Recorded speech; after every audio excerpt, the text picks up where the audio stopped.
Šodien nepilnas stundas laikā tika iztirgots visas dziesmu un deju svētku biļetes.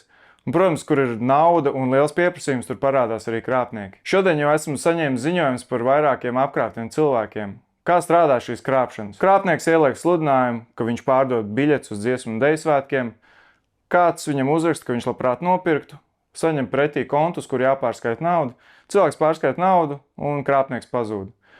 Otrs variants ir cilvēks varbūt arī atsūta kaut kādu PDF failu ar biļeti, bet patiesībā viņš šo biļeti ir izsūtījis vēl 50 cilvēkiem. Bet kā pasargāt sev no šādām krāpšanām? Pirmkārt jau, ja tu gribi būt 100% drošs, tad nepērc biļetes no rokas, bet pērc tikai un vienīgi no oficiālās tirgošanas vietas. Šajā gadījumā dziesmu un deju svētku biļetes ir izpārdotas, tā kā ja tu neesi tās nopircis biļešu paradīzē, tad tu vienkārši uz dziesmu un deju svētkiem netiksi. Bet ja tu tomēr gribi tikt uz dziesmu un deju svētkiem, tad pats drošākais veids ir satikties ar tirgotāju tieši pie ieejas, noskanēt biļeti, un tikai tad, ja tu esi ticis iekšā, tikai tad viņam samaksāt. Bet uz šo pārdevējs varētu arī neparakstīties. Vēl viens variants ir pirkt biļetes no uzticamiem avotiem, piemēram, radniekiem vai draugiem.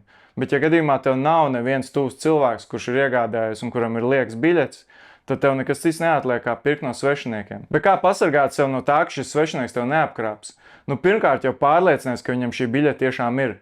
Liec viņam atsūtīt vismaz daļu no šīs biļetes, vēlams ar viņa seju. Krāpnieks nekad negribēs fotografēt savu seju un sūtīt to upurim. Līdz ar to tas atsijās ļoti daudz krāpniekus. Bet kā izskatās biļete uz dziesmu un deju svētkiem? Tā izskatās lūk šādi.